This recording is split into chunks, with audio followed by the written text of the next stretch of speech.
Oh shit, here we go. Hello, ladies and germs. Welcome back to another episode of Two Metalheads. Good evening. Good evening. The vampire. It is Halloween, He and there is a strikes full again. moon.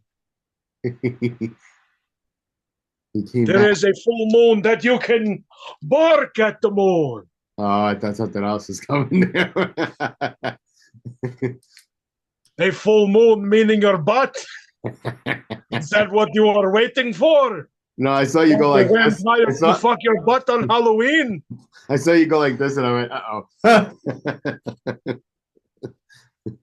I should pull my ass out on this fucking channel once. Like, you'd have to do it on like Instagram or Twitter. Yes. As long as you don't see whole, you're okay.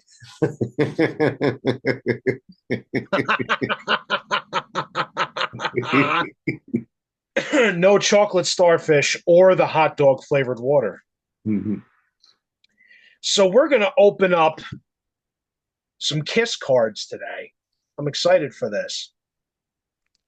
So during the pandemic, when you weren't supposed to leave your fucking house and fucking most of the businesses on your street couldn't be open, in order to curb my fucking depression from having a record store closed for a little while, I went on Amazon searching for fucking activities and things to do. And I love Kiss and I love trading cards. So I bought a box full of these 2001 Kiss Alive trading cards. And I would open a few packs every day just to look at pictures of Kiss and try to fucking have a good day and Pound one make it out. through the fucking pandemic. What's that? Said pound one out. Pound one out, yes, especially to Ace Frehley. um, so long story short, I still had a couple packs unopened left, and I mailed one to Mario, and I got one left myself, and we're gonna open these. Little thing on the back here that says Kiss is the epitome of the ultimate live spectacle. Bombs, confetti, explosions, and fire. Now you can relive the best moments of Kiss's best tours, including the Alive Tour, Destroyer, Love Gun, and the Farewell Tour within this awesome all new 72 card set. So most of this is old pictures from the 70s, and then there's some newer pictures from the Farewell Tour from this era when they got Ace and Peter back. So it was like 96, I think. It would probably be right around 2000, 2001. Oh, okay. So they did it again. Yeah. All new 72 card set. Gene, Paul, Ace, Peter have shocked and rocked the world with number one live act of all time. Kiss may be going as far as an active touring group, but these 72 cards return. These 72 cards feature the best moments of Kiss's fire breathing, blood spitting, awe inspiring concert can be yours forever. Have you ever seen Kiss? I saw him once in 1998 Wow. at the Garden. So it was like reunion. It was after the initial reunion. It's when they did the Psycho Circus out. Okay, so was So it? they had Ace and Peter. Oh, okay, nice. Yeah, yeah. I saw him with Ace and Peter at the Garden. That was a fucking incredible show. One of the top 5 gigs I've ever been to in my life. Absolutely. You've seen him sort of recently, right? Yeah, I think probably 2018 or 19. Nice. They were great. Yeah, Fantastic show. yeah, it was great. And they play everything you want to hear. They really don't, unfortunately, they really don't go too far deep into deep cuts, but they play every song you want to fucking They hear. also have so many albums. It's They really do. impossible to. I mean, they did like an album or two a year for a cup for like a decade. Yeah. Throughout the 70s, it was a couple albums a year. That's Yeah. right. So, and some of them but most of them, Some of them are fantastic, and some of them are okay. they all had some good songs on them. Oh yeah, no But doubt. yeah, I mean, yeah, Destroyer is the obvious one, you know. And that's one that I reach for the least. Like, Yeah, there's some great songs. I love God of Thunder. That's a fantastic fucking song. Shout It Out Loud, Detroit Rock City, fantastic tracks. Sweet Pain is pretty good. Flamin' Youth. But then there's a couple tracks like Great Expectations is a little meh. hmm. It's a little goofy. And Beth is cool. It's fine. But after a while, I think I that's have it on definitely one I cassette. reach for the least. Yeah. Oh, let's get opening. Let's get opening. For those of you who like to watch pack being torn open. Ah, Oh yeah. Oh yeah. All that Kiss card goodness.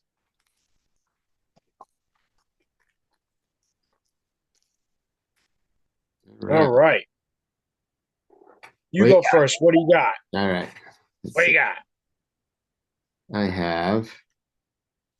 Oh, it's Ace. Nice. I recently got that. So I opened one of these packs on my own YouTube channel and I asked what kind of guitar that was. Looks like an Explorer. It does look like an Explorer, but somebody commented on my video and said it's an Ibanez. Oh, it could be an Ibanez Destroyer. That sounds right. Yeah. I don't know. Was Ibanez really big in the 70s? I mean, and Ace Frehley is that's not a guitar I've seen. It's usually Gibson Les Paul. It's usually a Les Paul. Yeah.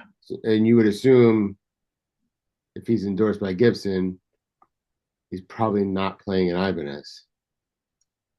Well, maybe that picture is from the 70s. Maybe before he was endorsed. Right. That's hard for me to tell just by that. They look You can't see the fucking headstock. yeah, and they look very similar. Right. Hmm. Yeah, somebody on the video I posted said it was an Ibanez Destroyer. Trying to see if it says in the back, but no. Huh. Maybe it could be. Yeah. I got Paul Ah, that looks with like. his big fucking hairy chest. I think he's This looks like came close. this looks like Destroyer era. Yeah, it doesn't You really can give you tell any by information though. you could tell by the costume. I could tell by the costumes because I'm such a fucking fanatic for these guys. Pretty sure this is Destroyer era. Kiss's opening acts were often met with hostile crowds who came wanting to see the spectacular show that only Kiss could deliver. Feeling bad about how their support acts were treated, Kiss took great consideration when picking bands to tour with. Rush and Bob Seger were amongst the openers that did well with the rowdy Kiss audience. Didn't like when they were opening for people, they would get kicked off tours because they were outdoing the headliners or something. Yeah, that happened quite a bit. They would get thrown off of tours because the headliner would be like, "What the fuck, dude? We got to go on after blood spitting and fire breathing and fucking flying through the air and fucking all that shit. Like, fuck you. Let them headline." Yeah. I'd Well, have felt the same goddamn way. I don't know. It's kind of like people can like both. Put on a good show, you know. True. It's audiences can be fucking dicks though too. Like Oh yeah. Sabbath and Skinner did a tour together in the 70s, which if I ever got in a fucking time machine, I would want to go right back to that and fucking see that show. But apparently in the South, when Sabbath played, they got fucking beers thrown at them and all that shit. The good old boys did not want to hear Sabbath. And then up north, when Skinner was on, they would get fucking booed and get shit thrown at them. I don't think that happens a whole lot anymore. No, People are usually more polite about it and they'll just go outside. nowadays, yeah, Yeah, people will just be outside smoking cigarettes or whatever the fuck. yeah. So again, The Ace, the now Space now Ace. it's the Gibson.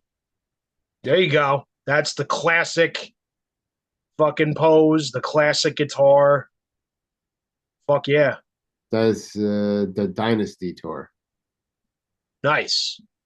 Says during this 1970s, the Dynasty tour, otherwise known as the Return of Kiss. Yeah, that's because in '78 they all did fucking solo records and all that.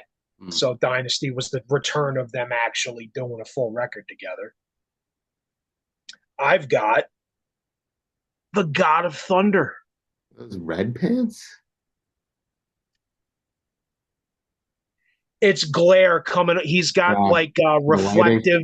Yeah. Yeah, he's got like mirrored kind of. It's supposed to look like reptile or snake skin coming up. So it's just red, probably from the lighting that he's standing in front of. Hmm. That's fucking Gene. The Spirit of '76 tour ended on a high note in 1976 on September 12th. There were some low points along the way. Peter's two demon cat statues were stolen. Ace was nearly electrocuted in Lakeland, Florida, which born the song Shock Me. There was a bomb scare at the concert in Toledo, Ohio, and the band was handed the bill for damages incurred to the venues by the fans, not to mention the damages the band did to their own hotel room. So, shockingly, more Ace. Oh my God. Ace with no fucking head. So this one has trivia if you want to give this a go. Okay. When Kiss embarked on their first European tour in 1976, they played everywhere except which country? France, Italy, England, or Sweden? I am going to say England. Italy. Italy. They Okay. didn't, they didn't play Italy. The Italians weren't having Okay. any of that nonsense. I guess they wasn't having none of it. Fair enough. This a guy with the spit of the blood. I don't want him on the stage. What's he doing? What's this guy do? Why they call him a kisser? Nobody a kissing. Mamma mia. Mamma mia, this guy a Gina with the bigger fucking tongue. Ah, there you go. Space Ace. That's a great fucking shot. That's a good That's one. early. This has got to be.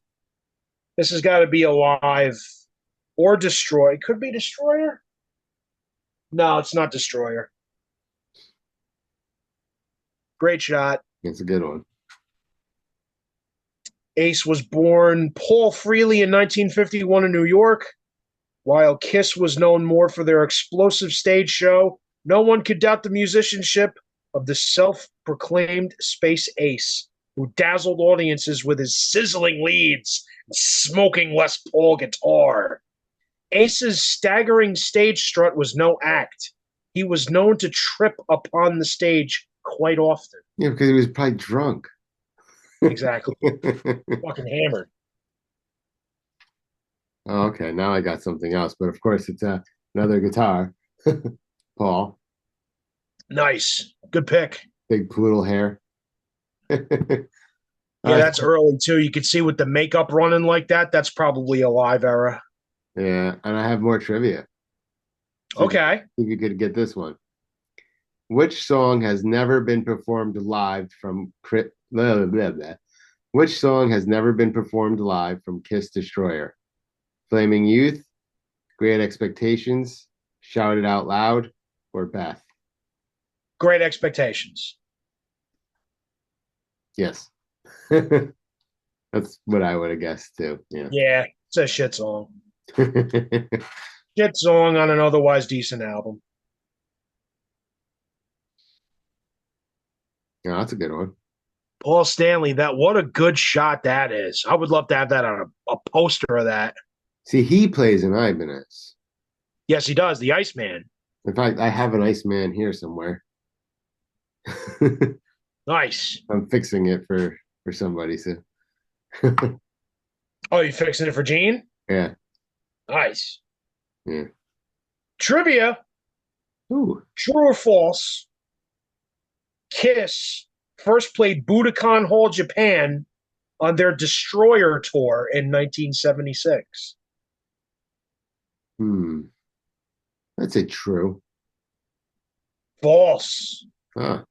Kiss's first performance at Budokan was in 77 during their Rock and Roll Over tour.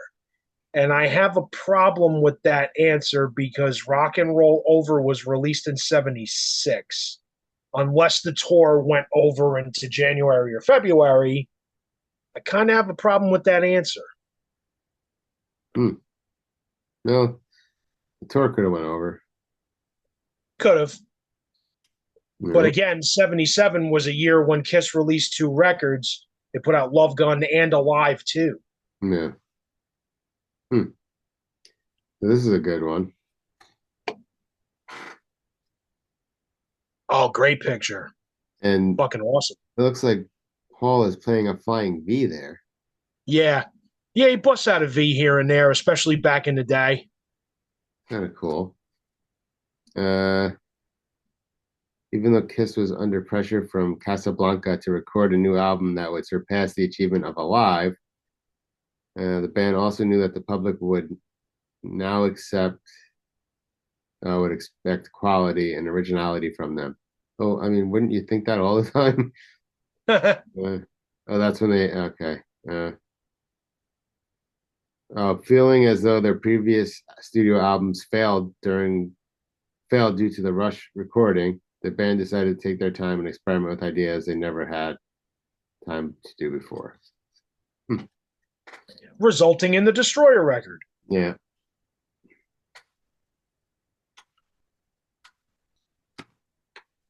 There's Paul again. Did any of us get drums? I haven't gotten to Peter Chris yet. Okay. I haven't gotten to, but there's only 7 cards in the pack too. So, Hmm. unexpected success of Alive finally gave the struggling band a leg to stand on. Offers from various record labels came pouring in, but Kiss remained loyal to Casablanca, renewing their contract with that label that had believed and supported them from the start, even when the band seemed destined to commercial failure. Hmm. All right. Let's see here. Hmm. Didn't I get this one already? I don't. Did you get that No, one? you didn't. You didn't get that one. Maybe I did. No, I didn't get that one either. Okay, so another ace. I got a lot of aces. Yeah. So I have trivia now. Okay. Which venue was Kiss supposed to play during the Alive tour, but couldn't due to a power outage minutes before they were to hit the stage? Traverse City, Michigan, the Beacon, New York, Tiger Stadium, Michigan, or the Meadowlands in New Jersey? Tiger Stadium. Nope. But the right state, Traverse City, Michigan. Okay. You got to really be a fucking nerd to know the answer to that shit. Yeah. Here's one where you can finally sort of kind of get a glimpse of Peter Chris a little bit, sort of kind of maybe in the back. I could see there's drums there. There's drums there. It's a decent, halfway decent live shot of the front men.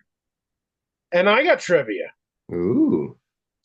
Destroyer producer Bob Ezrin also collaborated with Kiss on which other studio album? Oh, this is going to be a pure guess. Love Gun, You wanted the best, you got the best. Music from the Elder or Alive 2? Hmm. Destroyer. That wasn't one of the answers. You are a fucking idiot and you fail. Destroyer producer Bob Oh, because Ezrin he also just collaborated with Kiss. he produced Huh? Destroyer. Yes, that they told you in the question that he Yeah. produced Destroyer. What other album did he produce? Love Gun, You Wanted the Best, You Got the Best, Music from the Elder, or Alive 2? Hmm. I'm gonna go with Love Gun. And you would let the entire Kiss Army down if you went with that question. It was Music from the Elder. How would I know that? I know that one kind of tanked, didn't it? Yeah, that one sucked. And You Wanted the Best, You Got the Best was not a studio album. That was a live compilation. And Well, so was Alive Alive. 2 also was a fucking live record. So your fucking trivia question stinks. That's why I guessed one of the ones I knew was an album. Yeah. All right, and there we go. And there you could kind of see drums there now. Oh shit, some drums. Look at that. I don't see Peter Chris, but I see the drums. I sort of kind of see Peter's fucking hair. Hmm. Kinda. Uh, so this is just not trivia, but on December 31st, 1975, Kiss rang in the New Year, headlining a concert in their hometown of New York at the Nassau Coliseum. Ironically, one of the opening acts was Blue Oyster Cult, a band that Kiss had opened for only a few months prior. Oh, so they swapped. In the Yeah. years to come, Kiss would outlast and outgross all the headline acts they opened for at once. Nice. Last one. Got Paul and Ace. Yeah, he's got that Flying V again. Flying V. That's early on. That's got to be early on. Yeah, because you can see Paul's makeup is running. This has got to be a live one. In an effort to capitalize on the growing hype surrounding Kiss's live shows, the band and Casablanca decided to release a live 2 record set entitled Alive. This album would be Kiss's fourth and final album obligation to their contract, one less chance to turn a profit and prove themselves as an asset to the label. And there you go. Hmm. And that is all. That is all. Thank you very much for watching. Let us know if you like these pack opening videos. Leave Subscribe, some like, comment. comments. Yeah. Subscribe, like, comment. Tell your friends to watch. Yeah, damn it. Okay. See you later.